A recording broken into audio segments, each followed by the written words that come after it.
Always dreaming, gaining insights from the metaphors of our sleeping and waking lives.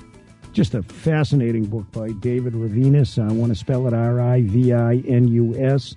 The book is available through Ozark Mountain Publishing, and you can get more information and information on the classes, the seminars that are given by David Rivinus by going to teacherofdreams.com. I just want to throw in one question by perhaps separating the analysis here between our sleeping and waking dreams, these waking dreams, which are triggered by the subconscious, and yet we can't remember our sleeping dreams, but the waking dreams are obviously quite relevant and fresh. Some of the other distinctions.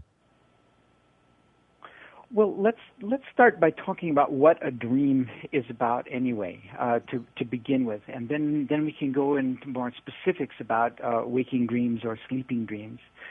Dreams are a way that we have of expressing conflicts if we are, for some reason, unwilling to express them consciously or unable to express them consciously. Let me give an example of what I'm talking about. Here's a small one. Let's say a husband has a job and every year there's an office party. And he wants his wife to come along to the office party with him because that's the politically correct thing for her to do. Well, she just really would rather not go to these things because they're pretty boring. And she has very little in common with any of the people there. So she feels conflicted. On the one hand, she feels that she ought to go to this party because this is a way to support her husband, and after all, she benefits from his job just as much as he does. On the other hand, she can think of 100 other things that she'd rather be doing. But she doesn't feel that she can express that because she needs to support her husband. So that's the kind of conflict that would probably come out in a dream. Now, let's say it's a nighttime dream. Dreams speak in the language of metaphor. So she might have a dream, let's say, about playing a board game like Monopoly or one of those games, in which in the dream, let's say, it wouldn't matter where her pieces were or what the configuration of the game was or what even the rules were. We can all identify with this kind of crazy scenario that happens in our dreams. But the metaphor of the game and how it doesn't really matter what you do would be an expression of her own sense of the futility of having to go to this party that she really had nothing to gain by attending. So that's a typical dream where there's not very much at stake, but that the kind of thing that we have all the time. What happens though is these conflicts then sometimes get a lot bigger than that. And those are the kinds of conflicts that I give as examples, and in some cases, case histories that I follow in the book. And here's another example of one that's much larger than that.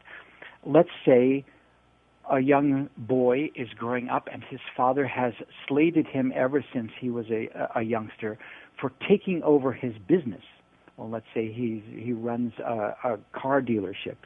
And the son has a passion for mechanical engineering, and he wants to go to school to become a mechanical engineer. But his fate has been settled for him by the fact that his father wants him to take over the family business. Well, that's a much larger conflict than, let's say, a night that you have to spend at a party. And these are the kinds of dreams that then become repeating dreams, repetitive dreams that we have.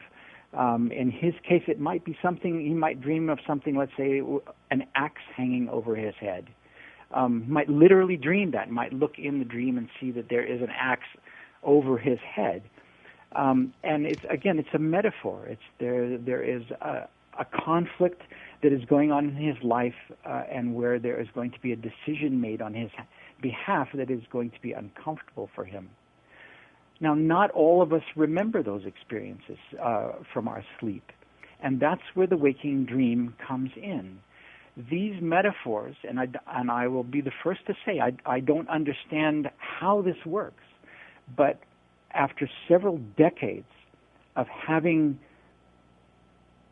participated in and observed this phenomenon, I can tell you that it is consistent and it's observable and it's even measurable, that these kinds of metaphors will show up in our waking lives.